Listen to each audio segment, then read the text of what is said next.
વાવથરા જિલ્લાના દિયોદર તાલુકામાં ભારે પવન અને વાવાઝોડા સાથે વરસેલા વરસાદે તબાહી મચાવી દીધી છે।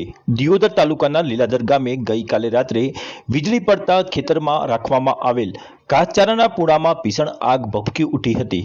ગઈકાલે રાત્રે લીલાધર ગામ સહિત સમગ્ર પંથકમાં ભારે વાવાઝોડા સાથે ધોધમાર વરસાદ વરસ્યો હતો। આ દરમિયાન ગામના ખેડૂત ભારમલભાઈ સોલંકીના ખેતરમાં વીજળી પડતા ખુલ્લામાં રાખવામાં આવેલ ચારના પૂળામાં આગ લાગી ગઈ હતી।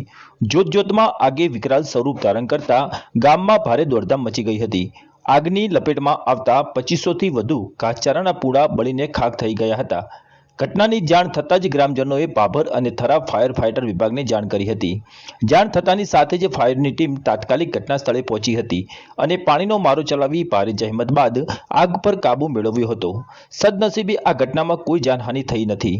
આ અંગે લીલાધર ગ્રામ પંચાયતના સરપંચ ગેમરભાઈ ચૌધરીએ જણાવ્યું હતું કે ગઈકાલે ભારે વરસાદ અને વીજળી સાથે જે વાવાઝોડું આવ્યું હતું તેનાથી ભારે નુકસાન થયું છે।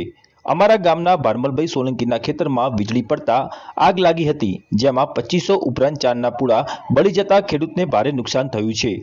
હાલ ચોમાસાની સિઝનમાં પશુઓ માટે ઘાસચારો સાચવવાનો સમય છે, ત્યારે 2500 થી વધુ પૂળા બળી જવાથી અસરગ્રસ્ત ખેડૂતોને હજારો રૂપિયાનું નુકસાન આવ્યું છે।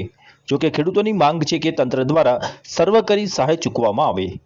મારું નામ ચૌધરી ગોરમભાઈ કાળાભાઈ, ગામ લીલાધર, તાલુકો દિયોદર, જિલ્લો વાવથરા।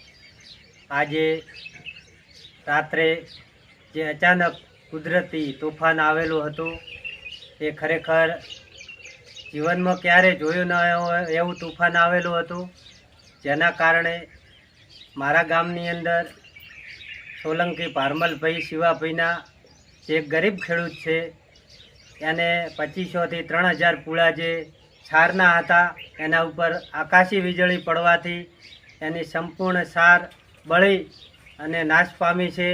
તો એ ખેડૂતને ખરેખર મોટું નુકસાન છે। તેમજ ખેતરોમાં કોઈને ક્યાંક પશુઓના છેડ છે, ક્યાંક મકાનો છે, વૃક્ષો પડવાથી અને વધારે પવનના લીધે લીલાધર ગામની અંદર ખૂબ જ ખેડૂતોને પણ મોટા પ્રમાણમાં નુકસાન થયેલું છે। તો જો સરકારશ્રી દ્વારા ખેડૂતોને રાહત આપવામાં આવે, કોઈ પેકેજ જાહેર કરવામાં આવે તો ખેડૂત થોડો પગભર બની શકે એવી હું ગામના પ્રથમ નાગરિક તરીકે સરકારશ્રીને વિનંતી કરું છું।